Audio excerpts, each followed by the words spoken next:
gonna check out the newest rendition of MvM bullshit.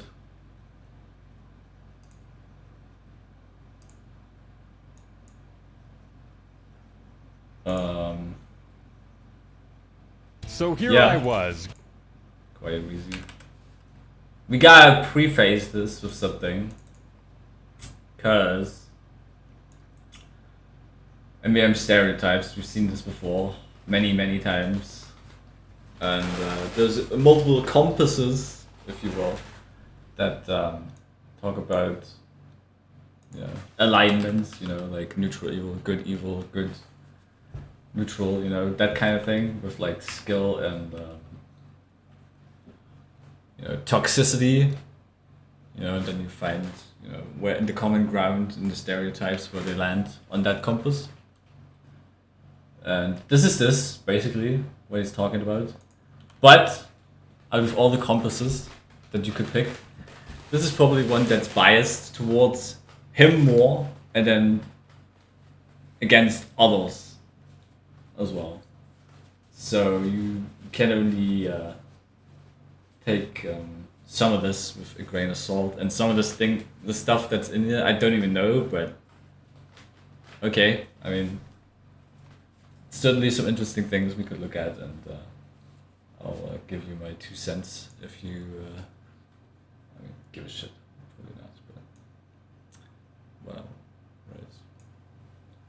So here I was, grinding my way through my 800th MvM tour on a late Friday evening, when somebody sends me this. The Man vs. Machine Political Compass.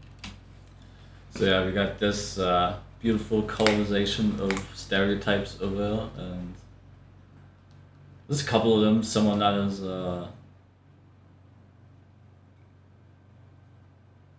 extended as this, but somebody, I guess, a lot of time and made some of that for reasons unknown. We've talked a lot about stereotypes before, but never to the tune of a 64-pronged psychological autopsy. So today we'll be taking a magnifying glass to all of the colorful characters that make up MvM society. Maybe, right? Maybe you can figure out where I fit on this compass as well, or you yourself, who knows?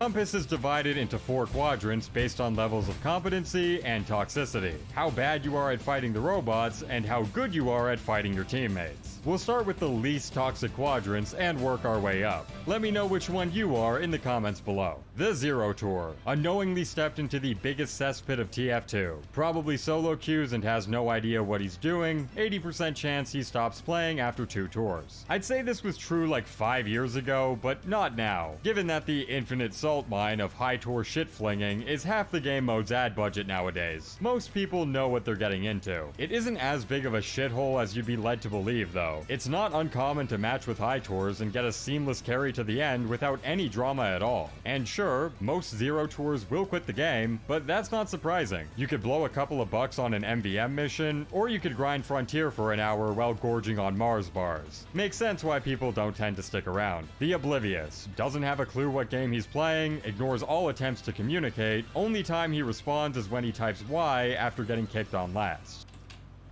Kinda surprising how fitting most of these actually are. Like the Zero Tour, a lot of that is true, and probably still true.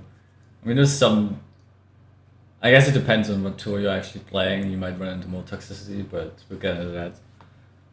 But it's shockingly fitting. The sheer number of oblivious MvM players is unfortunately what led to the culture going so extreme in the other direction. No one has a problem with newer players messing up. No one reasonable anyways, but if you keep ruining things for your teammates while blowing raspberries and wearing earplugs the entire time, there's literally no way to resolve that issue besides finding another player who won't. Though last way vote kicks are a jackass move. Every instance where it happens is, in my opinion, clown behavior.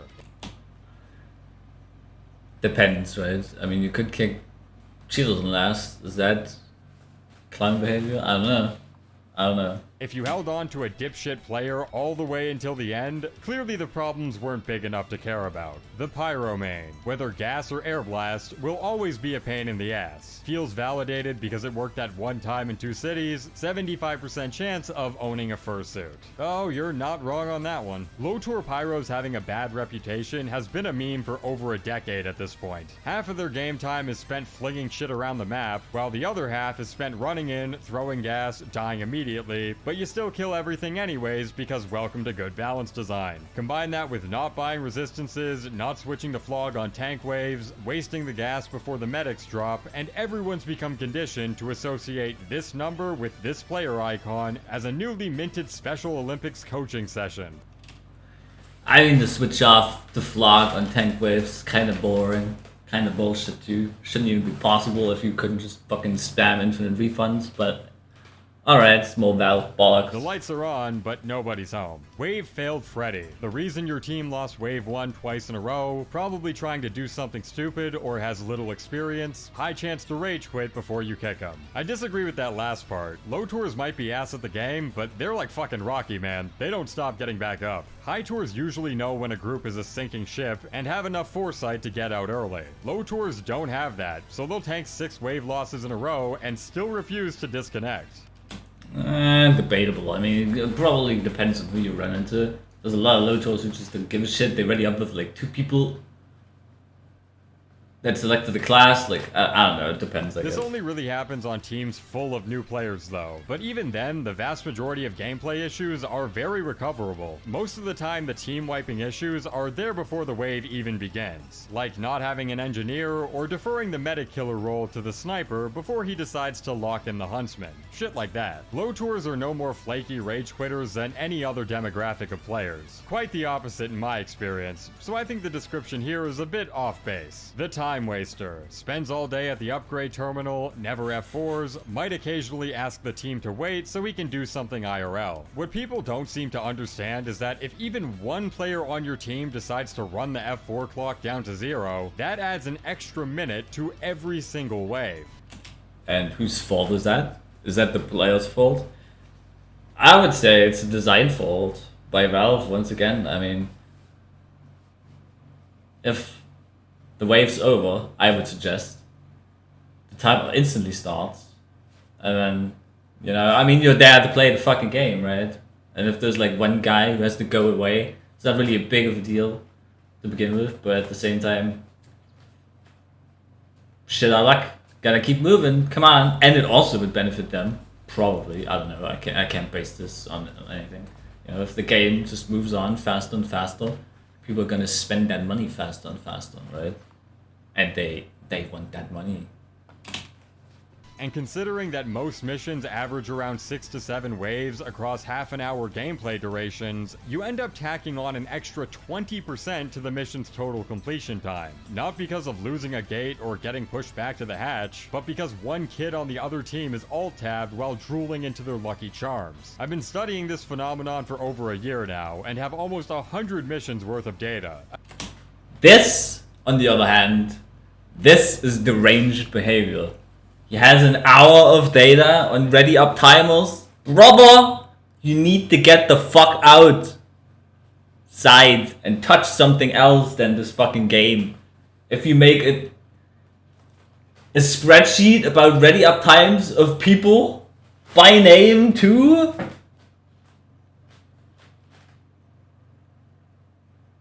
get some fucking help, man. Eventually, I'll talk more about this in detail. F4s are the worst part of Man vs. Machine. They break the game flow more than any overpowered upgrades ever could. The Bubble Boy. His entire perception of MvM comes from YouTube and Reddit, doesn't actually know anything about how MvM actually works or what it's like. Doesn't actually know anything about how MvM actually works. Actually. Okay, so this one's kind of vague, but my interpretation of this is that these are the players who have done nothing but binge MvM rage compilations or Reddit threads complaining about high tours, which ends up giving a very warped perception of the game mode that's just not based in reality. These usually aren't even MvM players, just randos laying in bed amusing themselves with the psychotic spurgouts of the Lion. Their engagement with the game mode doesn't go much beyond that. The Taco Bot Schizo.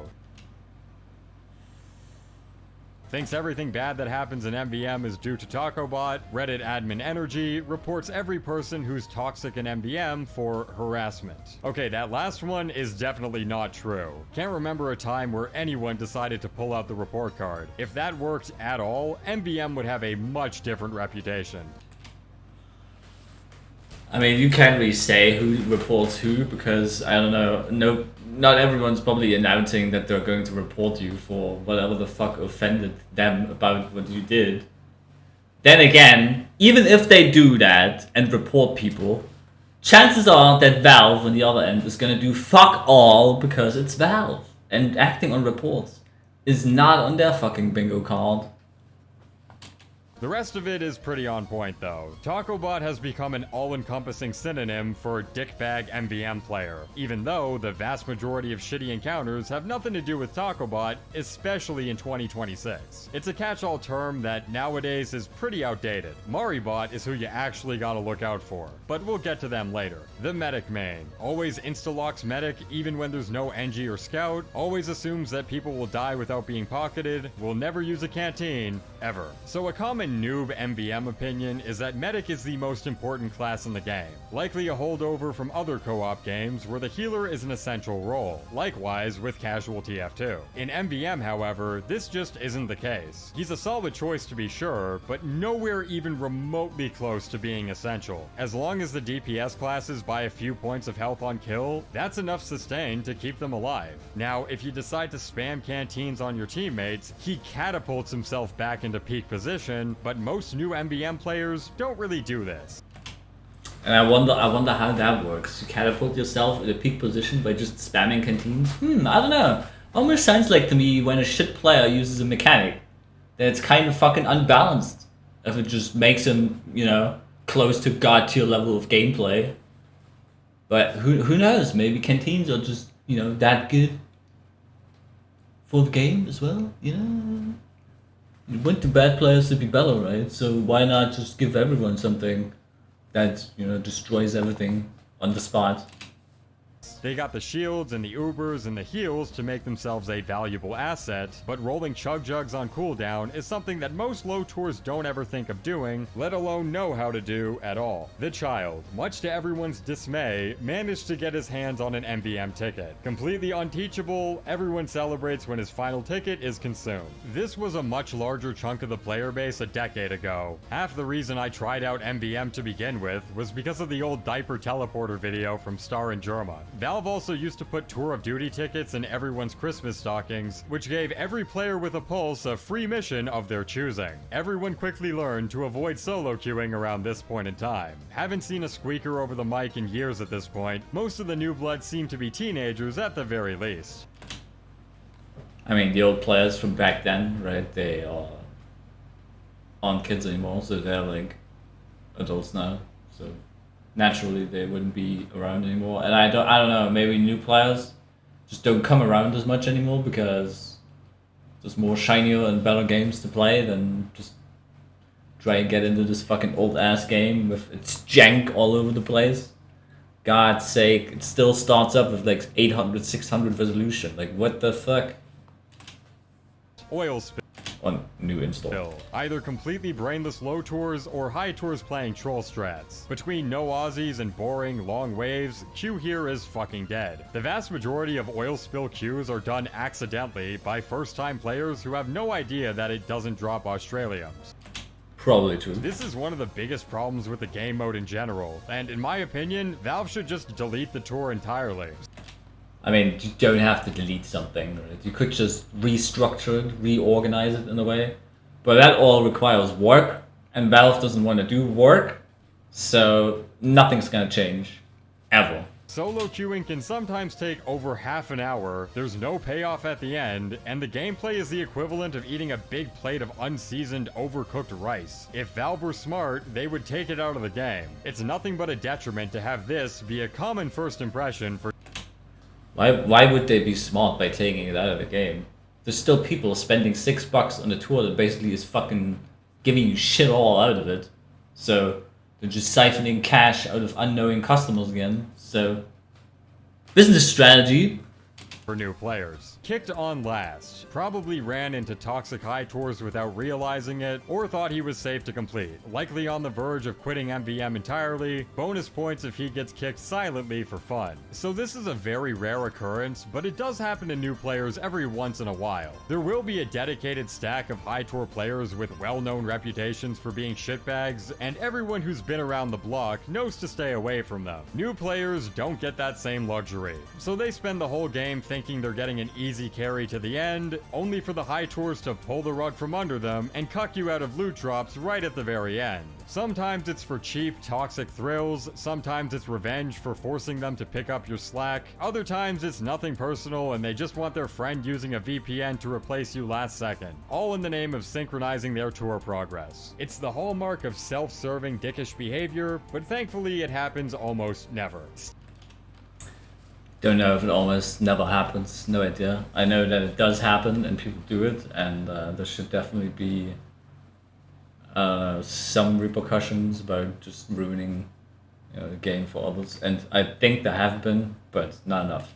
Steel Trap, just oil spill with Aussies. 50% of the player base are men wearing thigh-high socks, insanely boring wave layouts. No one ever willingly queues for Steel Trap unless they've got a full party to accompany them. It does drop Australiums, but you're paying a 6-ticket entry fee for that roll of the dice instead of the common 3 or 4 found in other tours. You don't even get robot parts for your troubles, so there's no reason you should ever play Steel Trap over anything else. Okay, maybe one reason. Low Tour Larry. I don't know, Steel Trap, instead of Stereotype, it's basically like oil spilled, with the only difference that you can actually get Australians, even though that's kind of stupid too. If you think about it, like, why not just enable it everywhere? It would be another incentive for people to just spend money on oil spill too.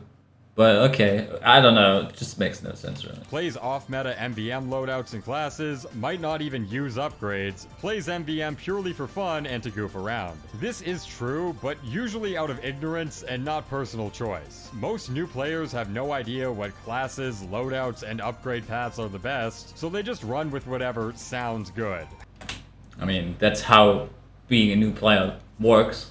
Half of them don't even know there's a character tab to buy resistances on, so usually one crit rocket sends them packing. We've all been here though. The high tours hitting 4-digit grind numbers were the low tours of yesteryear, buying shit like metal regen and burn damage. Eventually, everyone gets over the hump. Jesus is Lord. Always dogshit despite constantly repeating tours, will call you a cheater if you outdamage them, rambles about Christianity while also being completely schizo. I've encountered this guy before, and I've never had any problems with him. He's been in a lot of my Gear Grinder games over the years. Okay, on second thought, I'm not sure if this guy's doing a bit here. So this guy's like an actual MvM Jehovah's Witness? Oh yeah, look at that. I don't think this guy plays Steel Trap, fellas. Yeah, Fruit Basket over here. Been around for a while, always kind of talking to people. Like, they've known each other for like 10 years, 20 years or something. And then everybody's just like, you know, trying to awkwardly, silently step away from the conversation. That kind of vibe. I don't know if he's doing a bit, no clue, mate. Might be, but the dedication towards it kind of, I don't know, you'd think you would get tired or bored of it, so, you know, I have no problem with religious people, but there's no arguing that there's some nutcases in there, and, you know, not to be that guy, but somebody has to. Yeah, they don't even deserve to be called human. What happened to that whole love for all thing on your profile? By the way, the only way that God knows if you're banging a dude or not is if he's watching. Fair point, right? Which is kind of gay. Isn't gambling a sin in Christianity? Like, why do you have 200 tours?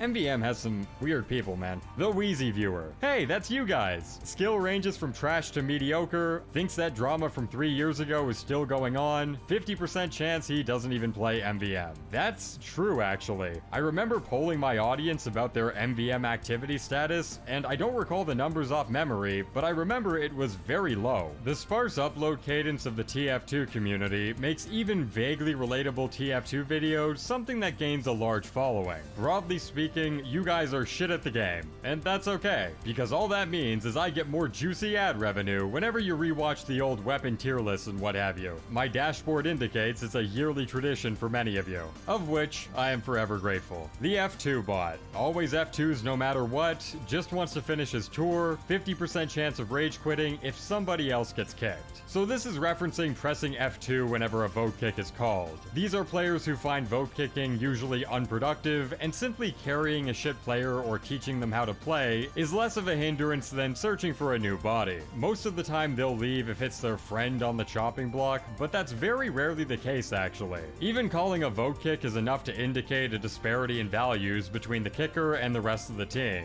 That distinction alone is enough to prompt a swift disconnect from a lot of players, especially on the early waves. Alright. This actually kind of true. There's a few people that actually do this, that just F2 every kick, no matter if somebody's idling or just AFK or doing whatever. They just want to fucking get the game through and stop wasting time by just trying to find some other guy that might be is dog shit or something. But very rarely, I think, you have these people show up.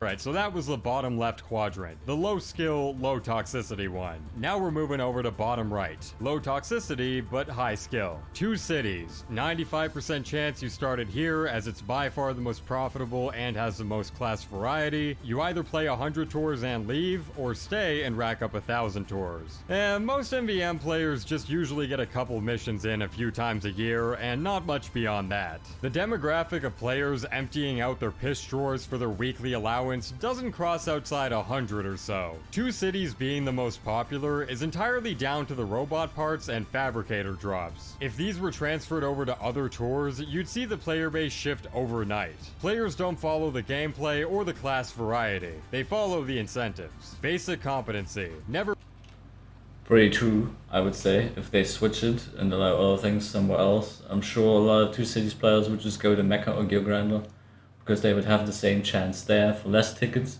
which makes sense, right? There's less incentive to be on 2 cities and more to go there because it saves you money overall and all that. But I don't think we're going to see a balance like this. And I think it's fair if they don't have a balance like this, but I'd rather see more dedicated loot drops for each tour. Like, you have a reason to play this, this, and this for other loot that you can actually get if you want that, right? And that way you could also have a healthy player pool for each of these tools, right? Because some people are always looking for the thing that they're most interested in, so the chances on this are higher than compared to that other one. So you could have a more balanced player base for all the tools, I would say, but in theory. Never bad, never great, usually around 10 to 50 tours. Painless to deal with, what most people wish randoms were like. If you ever get a group of players like this, you're almost always in for a smooth ride. They're experienced enough to know where to stand, what upgrades to buy, and what classes to play, but not experienced to the point of getting caught within the schizo turf wars that encompass half of high tour player interactions. They're workhorse players who queue in, do their job, get their loot, and fuck off. Nothing wrong with that. Taco bot. So yeah, those are the people that I would call, just silent game people. They just play the game. They don't care about anything. There's zero communication, but it still works. Everything progresses and nothing is being lost or said, and pretty chill games. Was the OG toxic MvM group. Got serious attention in 2020 for their kick list, tried improving their image, didn't work, group's basically fucking dead, lamau. So TacoBot was the first large-scale MvM group to actually gain some notoriety outside of the hardcore MvM scene. Their blacklist in particular was a massive public shaming board for the most minor infractions out there, and many of their players reveled in gatekeeping low tours so their precious solo queue experience wouldn't be tainted with apes, at least without a black mark next to their name. Around 2022 is when TacoBot rebranded themselves as an anti-cheater group primarily, only publicly blacklisting hackers and the players who queue with them. This shift never really molded its way into the public consciousness. Like I said, even today, TacoBot is still used as a pejorative for jackass high tours all the time. Nowadays, most of them are pretty mellow. Not to say all of them are, but the days of COVID-era TacoBot are long over. Half of them barely play the game anymore. The low... TacoBot, huh? I'm sure we've all heard about them before. Wow, what a big boogeyman. I still check under my bed before I go to bed. And haven't found any yet under there. But yeah, they used to be like this. It used to be like this. Valve kind of conjured it up because they fucking disregarded their own game balance and the players were upset. Reasonably. Some took it a step further to be unreasonable.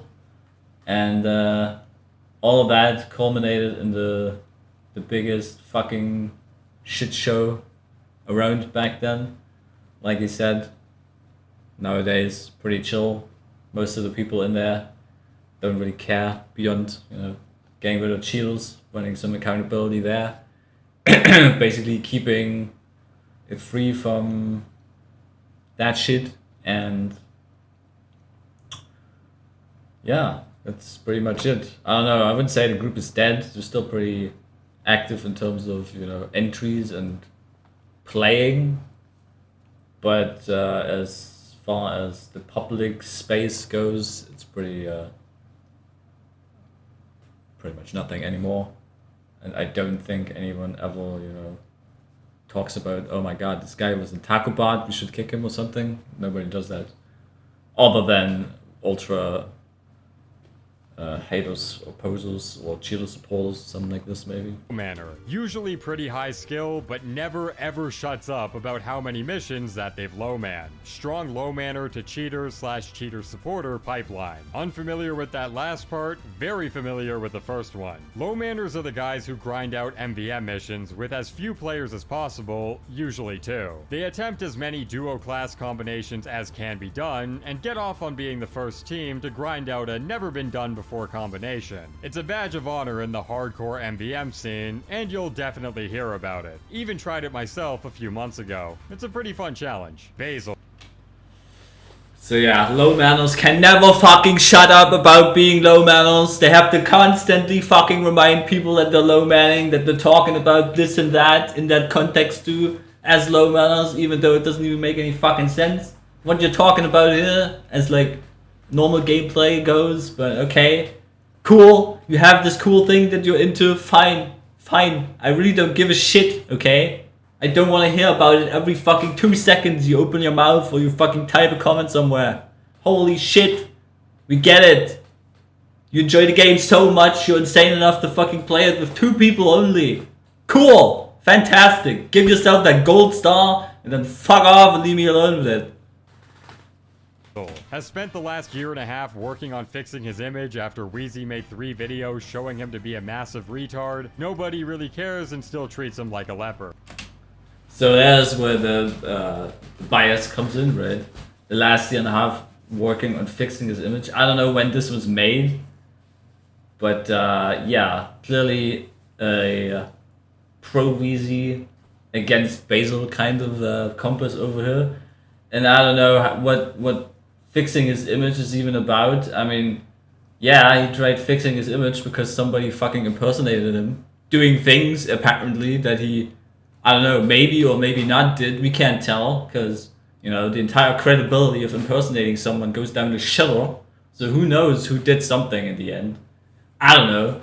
He admitted to some of these things, but also only because there's cheaters in there, or cheater supporters, or as I understand it. And yeah, nobody really cares, probably true. And I don't know, people I think treat him pretty normally because he just got fucking shit on for no real reason other than, you know, this YouTuber guy making a video about him, seeing him doing something that he disagreed with and then brought it to the big stage, and then people are like, yeah, Wow, that guy sucks. Even though he was just impersonated in that footage for the most part. But okay, okay. To this day, I think the Cheater Saga is probably the most entertaining series of videos on this channel. Part 2 in particular, I still think is my best video ever, and I don't know if it'll ever be topped. Funny thing is, I never would have gone after Basil if he didn't start spamming my viewers with bullshit and intentionally dragging unrelated parties into his mess. Well, isn't that... I don't know, that whole Twitter thing with like spamming viewers or whatever, can't really confirm it, and certainly, I don't know. Can you trust the guy that fucking impersonated him in the first place? No idea. There could also be third parties involved that hate Basil and Wheezy together and fucking just conjure up some more drama, you know, to make them fight it out some more. Who the hell knows? At this point in time, I don't know why you would even bring it up. It's kind of, at least for me, water under the bridge. But yeah, I'm still in the boat of impersonating somebody else just to recreate footage that might have happened. Not a good look. I mean, who's gonna believe what you're saying is true when you just make shit up as you go along? I don't know. That is striking parallel. Even in 2026, his current stance is that he had nothing to do with it. I guess there's a surplus of German Yakuza fans with an interest in defending random MvM players from multi-year drama. Surely this is all just a random coincidence. I mean, it's no secret. You could look at Basil's profile and then you could see, wow, Yakuza is his thing too. So, I don't know, it's not the hardest thing to fucking just create some shit and some drama. You know, it's not a big fucking secret. You don't have to be Sherlock Holmes to figure this one out. He actually went on to start a YouTube channel based on all the notoriety we gave him, and you know, the content creator in me can't help but respect the hustle. True, true. Good for him, honestly. Still a compulsive liar, though. Why even say that? The guy that impersonates the guy in his videos is the compulsive liar? I don't know, man. You probably shouldn't throw stones in your little glass house over there. The Golden Pan winner pulled the lottery wheel lever and won. 50% of the time, it's some noob who has no idea how lucky they are and will likely get scammed by trader mains. Pinging the entire player base every time there's a Golden Pan drop is a really cool addition that helps sanction the item status within the game itself. Problem is that it was rife for abuse. Any Nigerian prince off the block could pull up a user within seconds and start flooding the account with phishing links or bogus trade offers. Valve actually caught on to this, and as of half a year ago, there's now a 7-day trading restriction on the Golden Pan. Yeah, can you believe it? Valve caught on the people stealing the $7,000 item from other users that have no clue about the value of it, most likely too. And they did it so fast too! It only took them, what, 13 years to get over that fucking idea? Crazy, huh? And a 7-day trade restriction, really fucking good stuff, right? I mean, what stops the scammers from just waiting 7 days and then fucking trying to scam? Nothing really, but wow. Congratulations, Valve, you really did a good one over here. Only took it 13 years to fucking do it, but wow, congratulations, really. So at least all the airheaded low-tour Larrys out there have a minor buffer window to protect their shit. For most Golden Pan winners, their MvM journey stops the moment they get one. The Challenge Chaser plays off-meta loadouts and class comps, but actually knows how to make them work. Usually found in 2 cities, 6 stacking medics, or playing Spy. Playing Spy is a challenge, sometimes, I guess, but at the same time, not really. I don't know. Probably would be more challenging to just be demo night, but okay. I never really see 6 stacks go for the weird funny strats. Most of them are just zooming through missions with instant F4 scripts, using the most effective tactics available. I mean, how would you see 6 stacks in missions? I mean, unless you're in the 6 stack, you wouldn't be fucking seeing those games. If I ever see a 6-man medic stack, it's likely because 2 players decided to be medic and both of them stubbornly refused to switch off, which prompts a 3rd player to switch to medic as a joke, and at the point where the ready up timer winds down to 0, you've created a Frankenstein monster of a team. That's more likely. Solo queue off-classing, however, is very common. After hundreds of tours, you gotta do something to keep things interesting. Yeah, like playing Scorch Shot Pyro, for instance. That's, kind of refreshing, actually. The carry, completely silent, usually a soldier or demo man with 10,000 hours, will carry your game without a sweat and never be seen again. Beggar soldiers, Scottish resistance demos, and heatmaker snipers can single-handedly carry most of a mission if they've got each wave memorized to a T. Wow, and I wonder why that is. I mean, I don't know. Could it be that the fucking weapons or the gauge is unbalanced? Truly a mystery. They know where to stand, what to buy, and where to be at all times, to the point where the whole mission essentially goes on autopilot. They don't talk and chat much because that's extra effort, more shit to think about, and they'd rather just zone out while watching Netflix on their second monitor. Maybe they'll crash out about not F4ing fast enough, but that's about it. Wheezy. Hey, that's me, the only TF2 YouTuber that doesn't give garbage advice. Debatable. Mediocre player tour count wise, Bill Gaither and Mari practically pay his rent. Pretty based he makes a living this way, to be honest. I think that sums it up pretty nicely. This shitty gambling sim from 2012 has allowed me to live out the neat dream of doing nothing but playing video games and talking shit for a job. Hard to find things to complain about nowadays. Yeah, good luck doing it for 40 years straight. Talking about this shit game. The drama stuff I only enjoy in small doses, though. I usually need like a year-long cleanse between these kinds of uploads because of how fucking miserable it can be sometimes. Wow, the MvM community is miserable? Wow.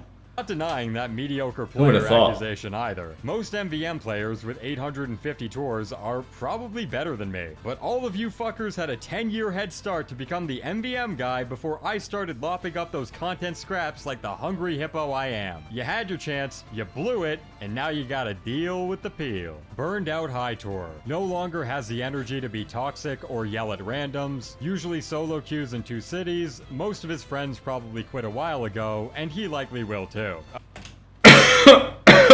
Excuse me, I just I got something in my throat. A big reason why MvM toxicity has been on the decline for years is because being constantly abrasive and negative to randoms is extremely draining. It's hard to go multiple years on end of being a hyper-aggressive upgrade inspector, sparking endless amounts of interpersonal drama, and have it not become fatiguing after a while. They have no desire to be the hero or be the villain anymore, just an aimless tour farming degenerate with no highs left to chase. Without friends to keep you occupied, at a certain point you realize you're just wasting your time. The teacher.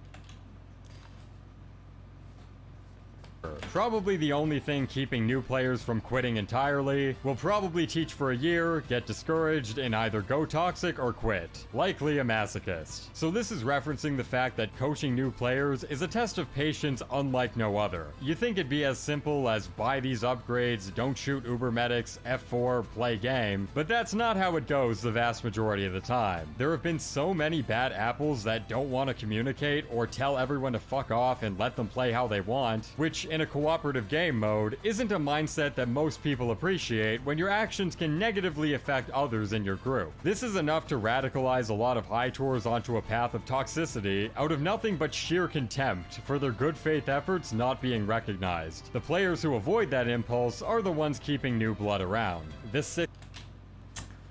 Teachers, they still exist even among the ultra high tours. They just can't shut up talking about whatever's going on in a wave to people, even though whether they asked or not, they just have to talk. They have to say it. Somebody might give a shit. Probably not, but who knows? And then at some point, you also have, the other side, like just trying to be helpful. People are not doing what they're trying to be helpful about, and then the ignorance of others turns them sour, jaded, and they become one of the dark side. 6 stackers. Always playing in a 6 stack, has an aneurysm if a tour takes more than an hour to complete. Playing with other high tours has ruined solo queuing for them. Highly skilled 6-mans can genuinely complete missions with times comparable to speedrunners. Most of the lulls in solo queue lobbies are entirely down to slow F4s or someone popping uber medics and getting pushed back because of it. Neither of these happen in coordinated high tour stacks, so it's hard to give up the easy convenience once you have it on standby. Instead of entering an environment that they know will annoy them and taking their anger out on their teammates, they decide to party stack to avoid it entirely. The more people who do this, the better. This student. 6 stacking. I don't know what's going on in 6 stacks. There might be 6 stacks of cheaters out there. There might be 6 stacks of fucking degenerate grinders out there. Nobody really knows. Never fucking cared about any of that because, you know, it's a full game of people doing the same shit, so fair enough. But solo fucking cheaters in games? Get the fuck out of here, alright? And then at the other end of the day, Valve, I don't know what's so hard about discovering that somebody is cheating in a game. I mean, you could fucking look at it. You could read out the stats of a game and you would already be able to tell, wow, this is not legit. Cheater, banhammer, get him out of there. I don't know what to do with. Probably nothing, but it's not rocket science. They can't tell me they're fucking doing anything about this when those cheaters have been around for like fucking 20 years or something. Longer than the game even existed. Always trying to learn, watch guides, or ask other high tours for advice. Desperately wants to improve, will likely go on to rack up hundreds of tours. A lot of this isn't born out of enjoyment, but born out of anxiety. The fear of letting your team down and getting the boot is so pronounced for new players that some people will binge hours of content before feeling informed enough to give the game mode a go. It's usually not necessary, but it is fun to learn hidden tech that the vast majority of players in your tour bracket have no clue exists yet. This saint. So yeah, the student is kind of like the teacher, right? You become the teacher after a while. You start as a student and the teacher teaches you and then you are the teacher and then the teacher goes back to the toxic side or just fucks off, right? So we're just a step further back in the line of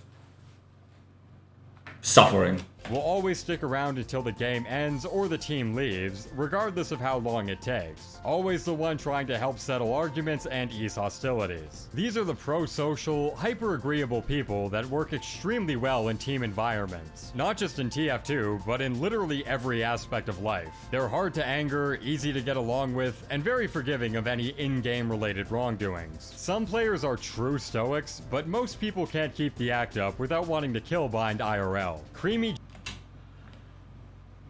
Saints, yeah, they stick around. They still help people no matter what it is. They just do whatever it takes to get things done, get the tour finished, no matter if it takes an hour or 3.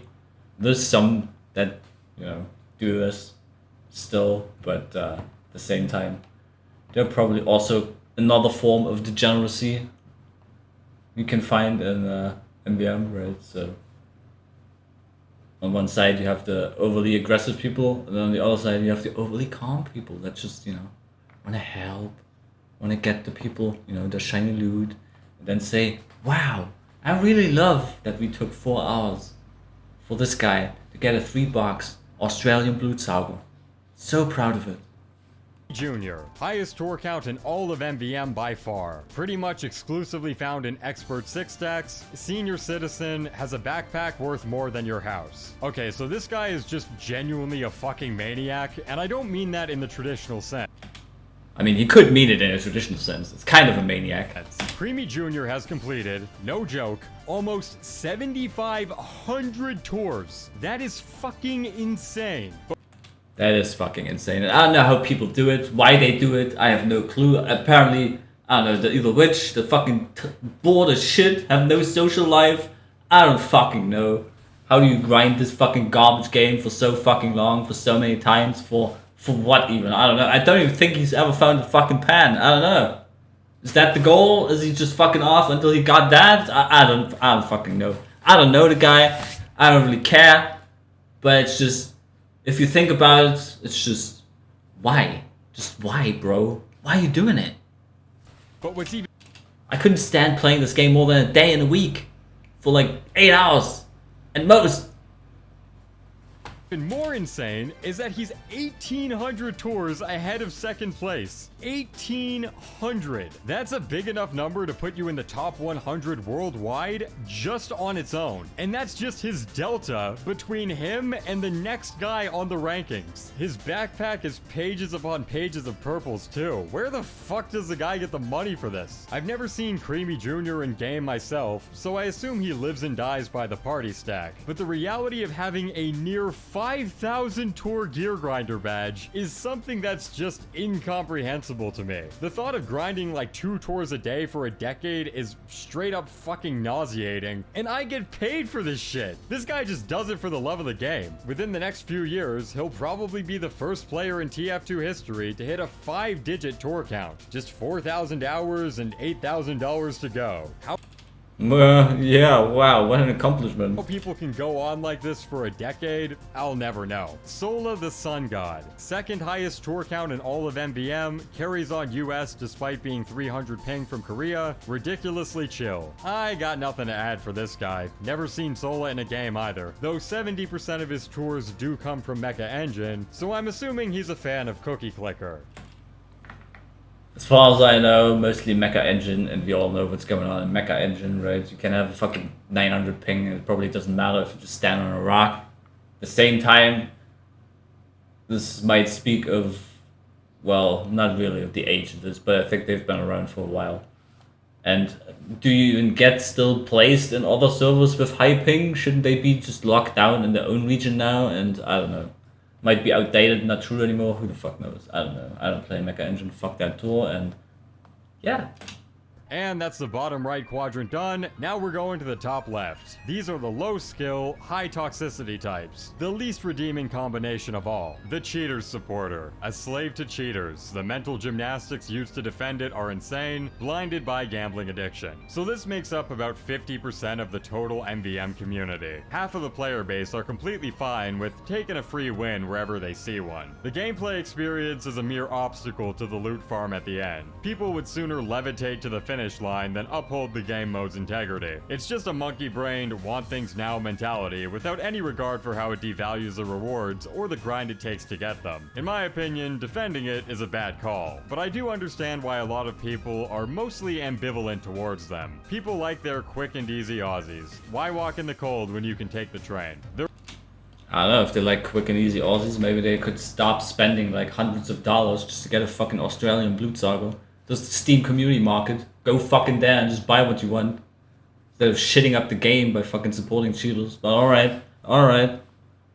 The Riku spammer. Riku spams all the time when he gets kicked, has no idea what the join in progress box means, and just leaves it checked. I guess this is referring to the type of player who joins mid-game, is forced onto one particular class because of an already established team comp, sucks shit at that job they were forced onto, gets kicked, and then repeats the process ad nauseum until he learns how to uncheck the button. That's one piece of advice I definitely give to new players. Always start off with fresh games. It gives you and your team way more leeway to sort out which players are best suited towards each class.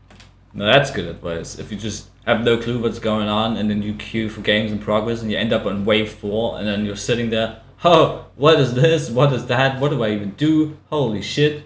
Right?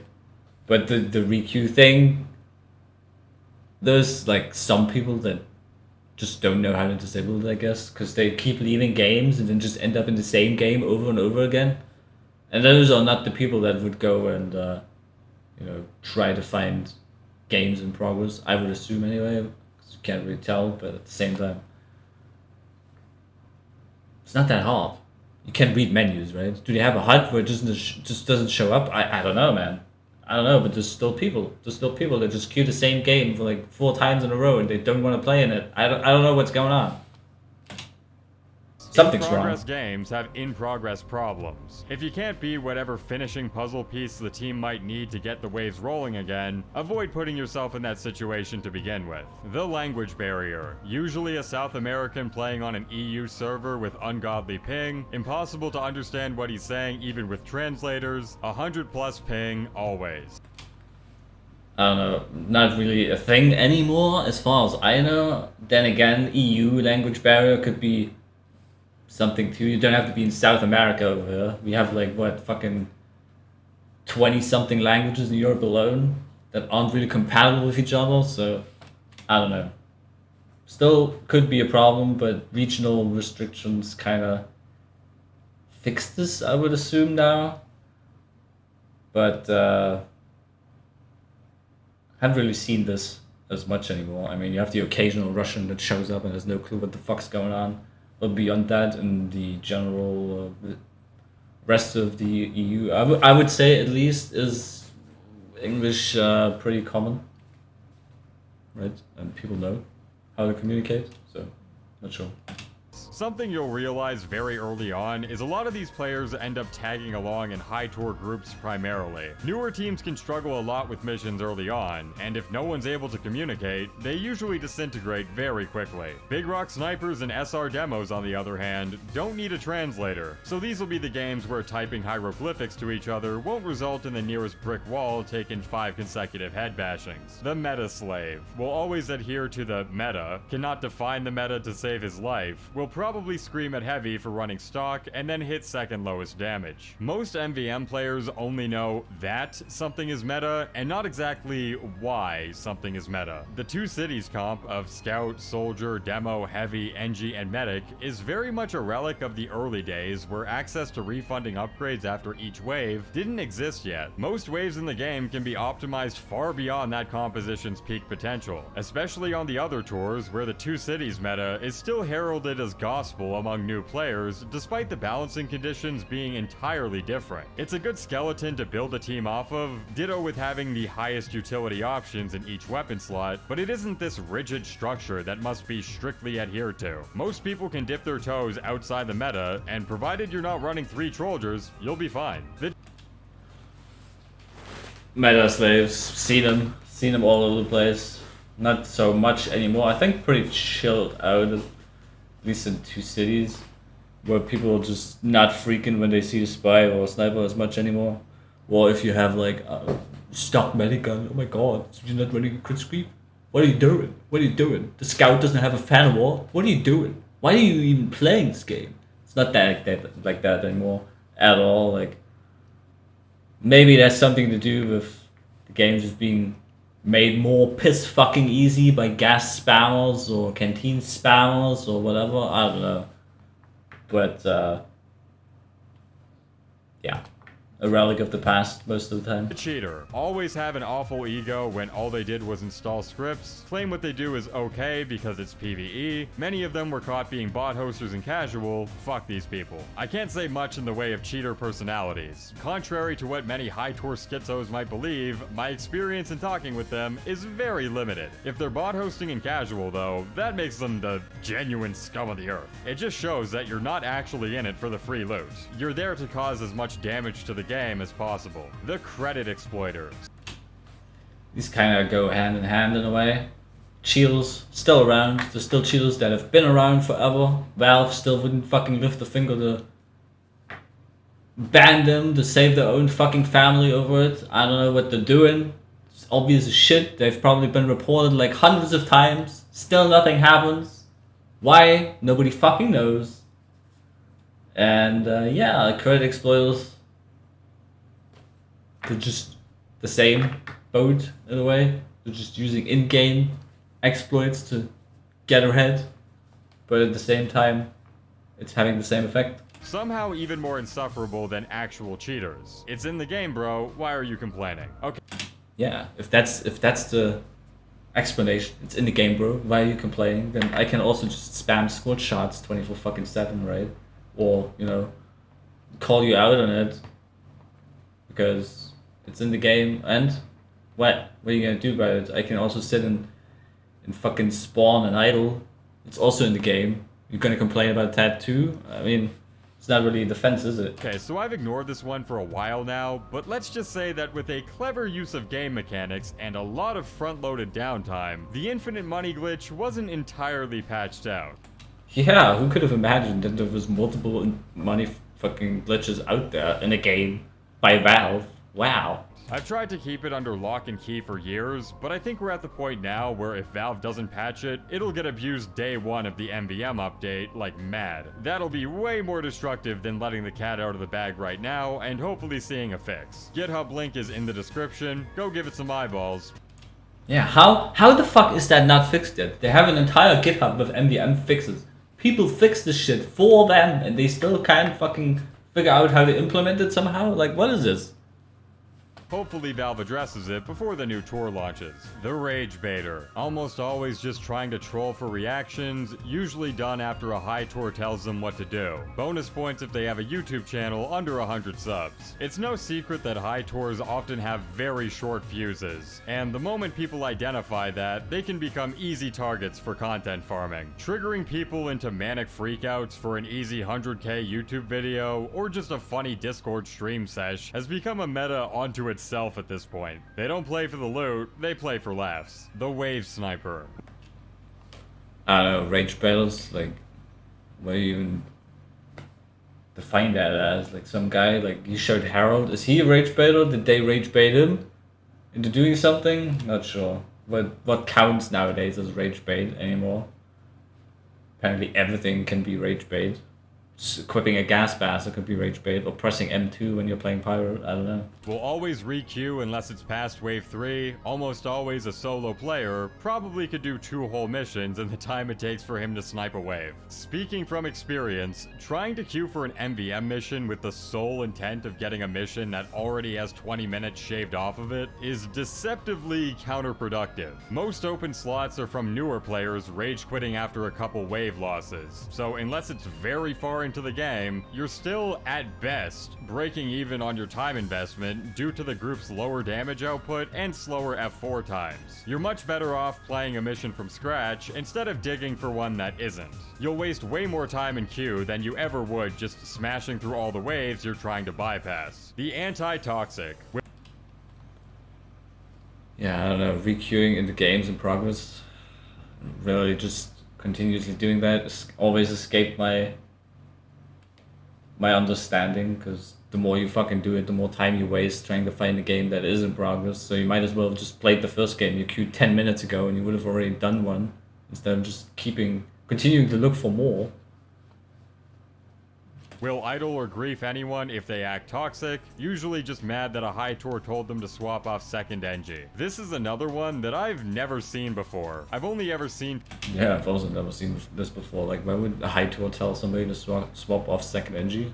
Not sure, really. People purposefully grief because of interpersonal drama or something related to cheating. Destroying MvM lobbies in the name of combating toxicity is just kind of ironic, I guess. The debater will always be a contrarian and try to argue, usually seen trying to explain stuff like crit canteens are bad or Tommyslav is good actually. Outside of one very famous instance of somebody being very adamant that dispenser range is overrated. Yeah, there's been that kind of person. And you can kind of see some of those points in there, but at the same time, the benefits still outweigh, you know, the arguments being made here. So you could argue this is rage bait, right? I've never seen this. Most Tommyslav heavies don't even try arguing about whether or not they're being a dumb fuck. They just appeal to some kind of platitude or brush it off with let me play how I want. Or something more akin to don't worry, I know what I'm doing. I know what I'm doing. Well, would you look at that? Considers himself to be an expert, in reality has mediocre to low skill. Refuses to be taught or get help, will try to tell high tours how to play. Yeah, if you wanna, you know,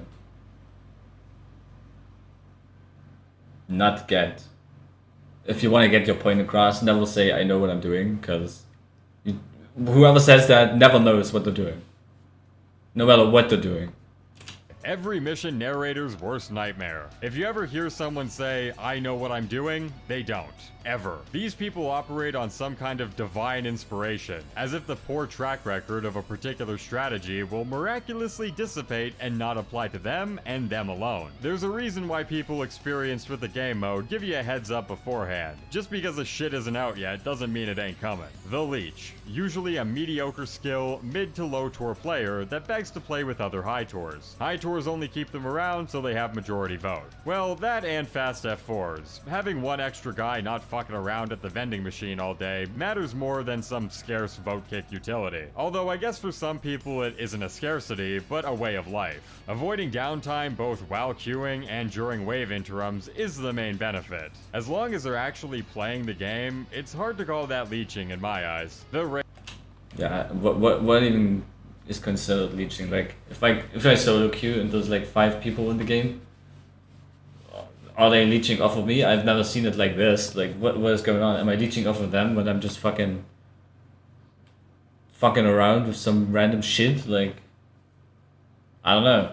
And the high tours dragging some guy around that just have vote majority. Not okay. I guess maybe a possibility, but why even? Like, what are you voting on in the first place? Like, you see something that displeases you, you have to fucking vote that shit out. You have that person around, the yes man, just to back you up no matter what it is. I don't know. Rage baby. Throws a massive tantrum whenever he can't play how he wants, abysmally dog shit, desperately tries to re-queue spam after getting kicked on last. Usually players who are that bad have zero idea you can get back into a lobby that you were kicked from. Instead, they often go to the kicker's profile and start typing mean shit about them. But like I said earlier, kicking on last is always a dick move. If you can tolerate someone's gameplay and they aren't impeding the efficiency of the team, they clearly weren't enough of a deterrent to warrant getting kicked at the end. Throwing a shit fit over not being able to spam score shot all game is definitely something that does happen, but most of the time people do switch off whenever you ask them to. If your teammates are asking you to stop making life harder for everybody else in your lobby and you stubbornly refuse to do so, then if a vote kick has your name on it, I'm not too sympathetic. When you aren't respecting the wishes of your fellow teammates in a cooperative game mode, why should they ever respect yours? Unfortunately, that sentiment goes both ways, right? If somebody asks you to, I don't know, stop cheating, and they still continue doing it, or the other way around, right? If somebody asks you to not use a gas passer, you know, like in the Taco Bell days, why are you still doing it, right? We nicely, kindly asked you to not do the thing, and then you continue to doing the thing. I don't know. Where's the drama here? I don't see it. But then it goes back to, you know, just let me play how I want. Let me play how I want. Right? That's not how it works. You can't have it both ways. You either fucking support the team in a way that you want to complete it properly, or you just are nice and let people do whatever they want. Like, where are we standing here? What side are we on? You want to be nice and have the people, you know, have a good experience, even though the dog shit or the fucking doing something, using something that's not, you know, good for the game generally. Like, what are we doing? Jake 10,033, by far the biggest lolcow of 2025, spends 19 hours a day trying to idle and get low tours to carry him, tries to grief, is horrible at it. This is another guy who I've had multiple encounters with, and literally every single one of them has been completely cordial. I have no idea who the fuck this is. He's a pretty quiet guy from what I remember. Even his Steam profile gives off that vibe. Dude has nothing in the way of theatrics. I don't know, he seems pretty chill to me. If that opinion ever changes, odds are he ends up in a video one day. Right on cue. Literally, as I was recording to get mecha footage for this video, I stumbled onto Jake throwing the game. He purposefully went AFK to fuck up the group, got kicked and rejoined. I hate my internet so much. Fuck this piece of garbage. Beef with 90% of the MvM community, usually for petty reasons, almost always leaves immediately after loading in due to seeing someone they know in the lobby. The weird thing is that half of these long-term grudges are like one guy decided not to vote kick someone for using the Liberty Launcher 2 years ago. Small infractions like this are everywhere, so these people have a tendency to make an enemy out of everyone who's even remotely charitable to new players. Wow, the schizo, right? Almost like, I don't know, running into a guy, you know, air blasting something on, let's say, Big Rock, and then making videos about him, like 3 videos about him, impersonating him too. Wow, it's almost like, it's at the top of my fucking tongue. I can't really, Strange that is.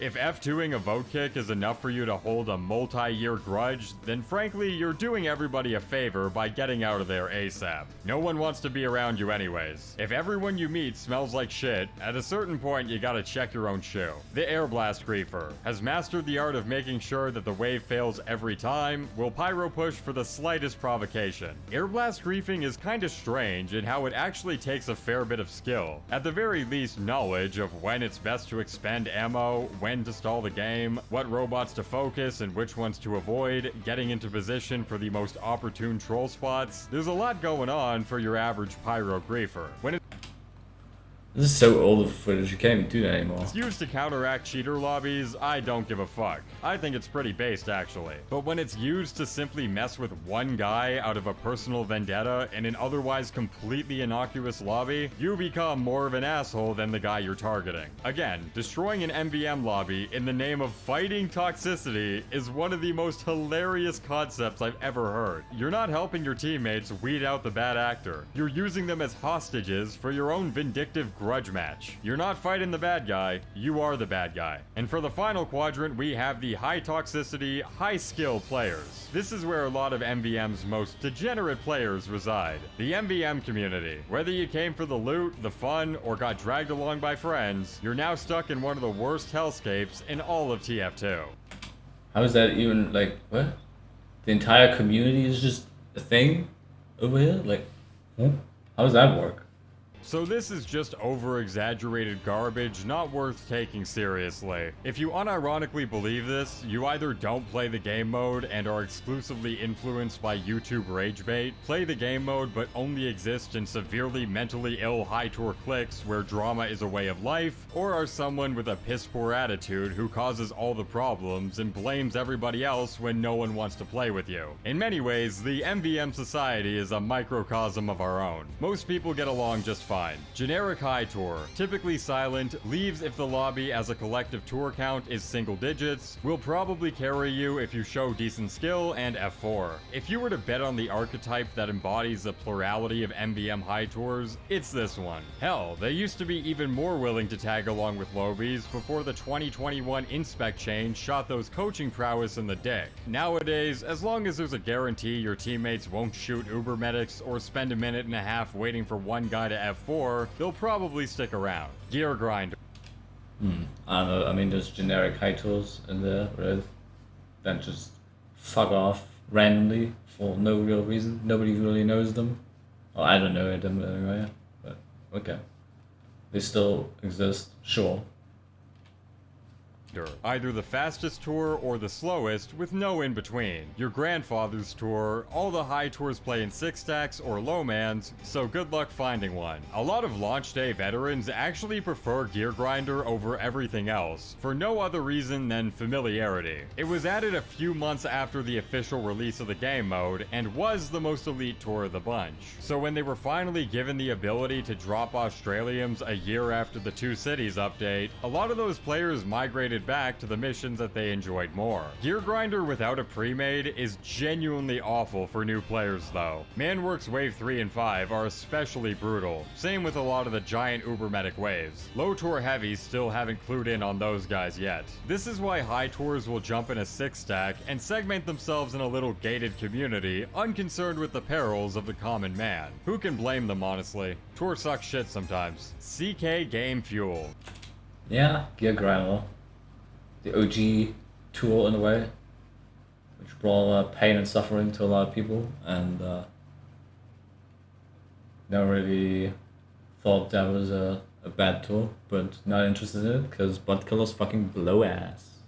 Get ready to have every single robot spawn, upgrade, and timing explained to you with such precision you'd think he made the tour. As much as I'd like to validate the stories of this guy doing in-depth IRS audits on every player's upgrade path, I can't, because I've literally never played a full wave with him. Every single time I've seen CK Game Fuel, he immediately leaves. He does it so often that it's become a cultural meme among regular players. He has 3,500 tours, and I have zero clue how he's ever hit that mark, considering it doesn't seem like he actually plays the game. Pretty sure I've seen him play like 4 waves or something when he joined. And yeah, that's I think all I've ever seen. I don't know if he ever said anything anymore. Maybe he did. No idea. It's just like that one time, you know, the wind blew past you and then you just forget about it. So, yeah. MvM lobby guy. MvM lobby is his life, comments on other people's profiles, probably jacks off to his position on the leaderboard. So for those who don't know, MvM lobby is a site that shows every player's profile, tour count, robot kills, and a full top 500 ranking for each tour. You can comment on other players' profiles like a disgruntled Yelp reviewer, and given the candor of your typical tribal high tour, that can often go to shit. Only the most dedicated of MvM players use it, but we all know how trustworthy that demographic is with character assessments. I wouldn't put too much stock into it if you're uninformed. The Grinder, a gambling addict of the highest degree, plays at least 5 tours a day, hasn't been outside in 3 weeks, rage quits if pissed off, will never forgive you. This used to be more common when 2 Cities first came out. Even as a low tour, I heard stories of people grinding it like a second full-time job. Nowadays, it's only really a dozen or so people who live off of neat bucks and play the game mode non-stop. Either that, or they're 55-year-old boomers who retired early and are yearning for the quick embrace of death.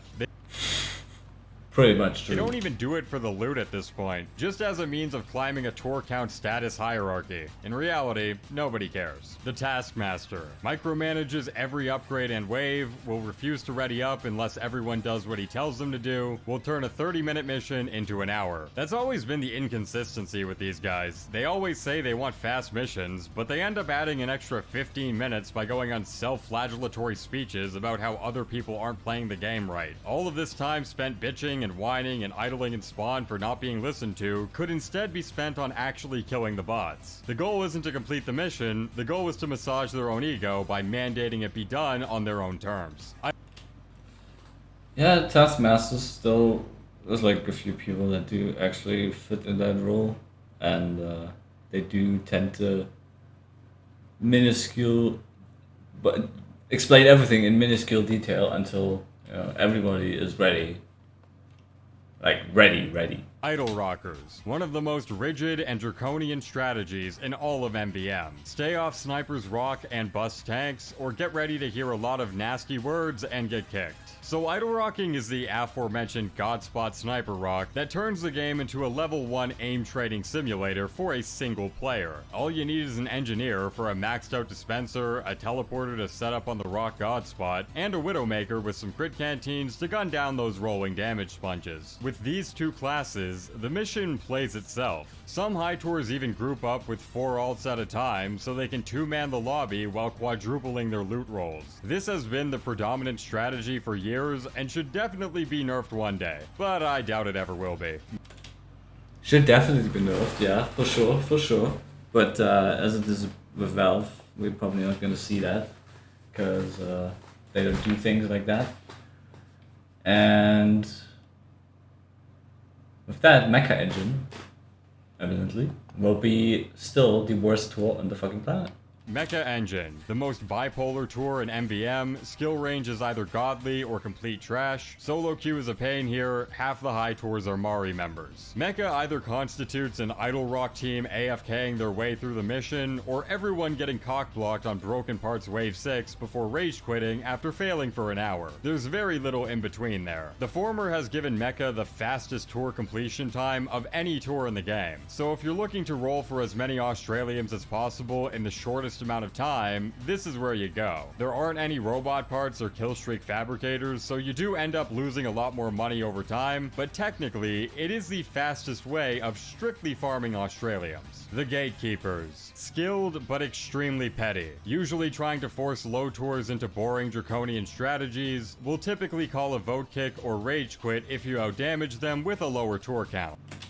Like how gatekeeping is associated with a Nazi uniform now. I don't know how that works, okay. But,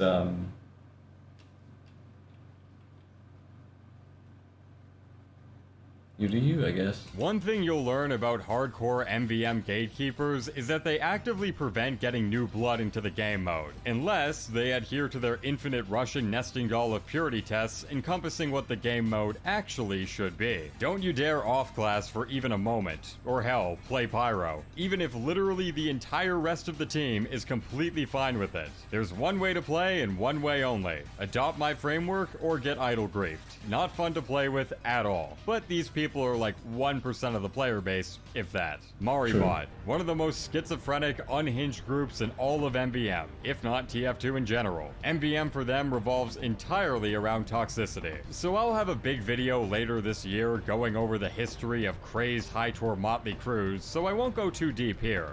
Whoa, we can look forward to that, huh? Just know that Maribot became an all-encompassing splinter faction of old-school TacoBot before they transitioned to being more of an anti-cheater group above all else. These players weren't a part of TacoBot for that. They got off on the cheap thrills of bullying new players and making their experience as shitty as possible. So Maribot was forged from the ashes of their old toxicity branding, which, as mentioned earlier, still never really went away. There's a lot more I could get into, but I'll cut it here for now. You'll all learn way more about this later this year. Fringo, one of the most petty and spiteful individuals in all of MvM, an actual serial killer wanted in multiple countries, has given up on normal sleep hours completely. So what is this about? Fringo's a member of Maribot who I've actually talked to before, and surprisingly enough has been pretty chill. But ultimately, being a Maribot member is enough to make no one want to associate with you, ever. He actually used to be a member of PizzaBot, the most popular MvM cheating group back in the day, before he quit MvM for a couple of years and returned as a dyed-in-the-wool Maribot member. He's a part of some other groups too. A very interesting guy. Hey, the hentai group. That's a pretty good group. Wannabe gatekeepers. Desperately wants to be toxic, but usually has no friends and or is mediocre skill. Usually has under 200 tours, can be very annoying. Being overly toxic when not partied up is a piss poor strategy. At that point, there's no recourse to fight back against being continuously vote kicked. You don't have vote majority to keep yourself in the game, and you're not a strong enough carry to have lobies willing to put up with you. This is usually a bad case of Dunning-Kruger combined with hyperinflated egotism. As if you earn the right to be a jackass to your team based on how many hours you have on the game mode. Debate the morality of it all you want, but more than anything, it's just bad strategy. No one wants to play with you people. The idler will go idle at the slightest annoyance, usually in a 3-stack so you can't kick them, get ready to re-queue, 3-man, or spend 8 hours idling. Exciting times, huh? That last part is no joke, by the way. Some people will literally lock down a server and flood it with alt accounts before even remotely considering the disconnect button. Also, old footage, Arrow, I don't even think he plays the game anymore. Because if they DC, in their minds, they've lost. They'd rather throw away their entire evening alt-tabbed while AFK to preserve their own pride. This is another case of dickbags invading games inside of party stacks and using their majority player status as leverage to coerce everyone else to bend to their will. Even I think most idlers are just cheaters now, because if you oppose them, they just go idle. Over the most minute, trivial bullshit. It's not about making the game better, it's about the thrill of being able to control people and fuck up their day when they disagree. Bill Gaither, poster child for MvM toxicity. Funniest person alive while he's drunk, carries Big Rock games while hammered out of his mind. Whoa, Big Rock games? Wow, that's crazy. It's almost like Big Rock is fucking, you know, Big Rock. So Bill Gaither was actually the guy who founded Maribot after the Great Taco Revolution of 2022. He was also the guy who airblast griefed that Big Rock lobby for 41 minutes and dressed up in an actual Nazi uniform to deliver a Happy New Year's message. 41 minutes, wow! That is an incredibly not long stall, actually. I don't know what the fuck this is about. Why even dress up in this? Just get your own fucking uniform. Why you fucking... You're not German, are you? There's no fucking way you are. Get out of there. Just put on your fucking KKK outfit or something. Or does that make you look too much like a ghost? I don't know.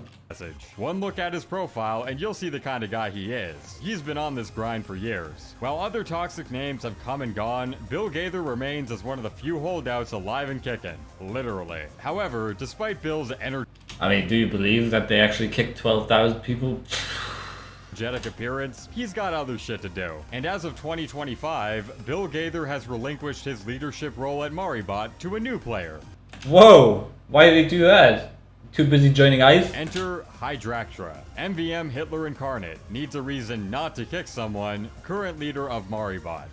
No idea who this is. Might as well re-queue if you see him in your lobby. Remember the MvM toxicity is a good thing guy? Yeah, that's him. There's way too much lore to go over with Hydractra, but let's just say that he's earned his keep as Bill Gaither's successor. In fact, he too dropped me a Happy New Year's message, but I'll keep the details of that encounter to myself for right now.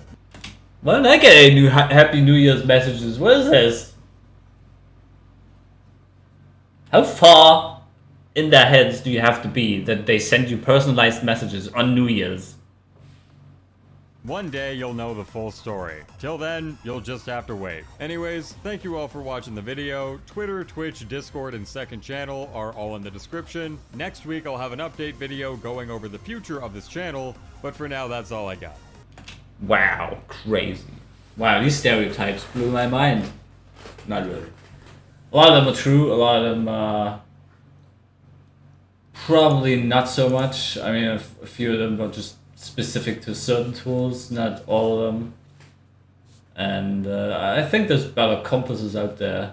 I don't even remember if I have any favorites. Look.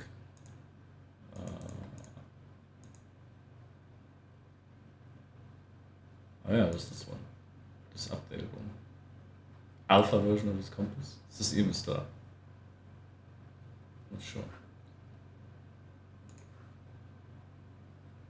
Wow, this is a good compass, really. This item does not exist. It may have been removed by the author. Yeah? And why are you still fucking loading it? What is this? What are you doing, Steam? Like, this is in my favorites, right? It's still in there. It shows nothing, but it still exists. Newer version. Oh my. Oh, it's this one? Okay. So this was the old version that we can't even see anymore. And apparently... Oh wait. This is the new version, which is just, you know, quitter, toxic, and everybody is over there. And nobody is in the other quadrants anymore, so... Seems accurate, at least.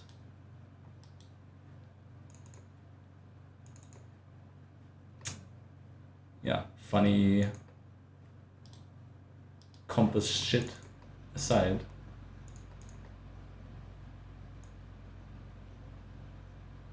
It's MvM.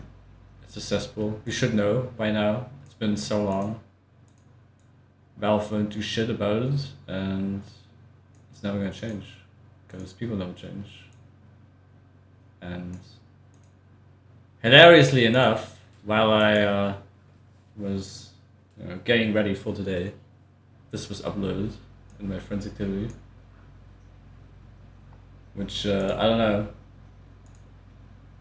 why you would do this. You spend $100 on a ring just to say that you kicked Weezy on last. Again. You spend $100 for an in-game message on this bullshit? Wow. What fucking grade in school are we in? This is like some high school bullshit? It's like the jocks putting the nerds into the fucking what do you call it? Lockers? Man. I don't know, brother. But at some point I would suggest really, you know, growing up a little bit, maybe. It helps. Getting ahead in life.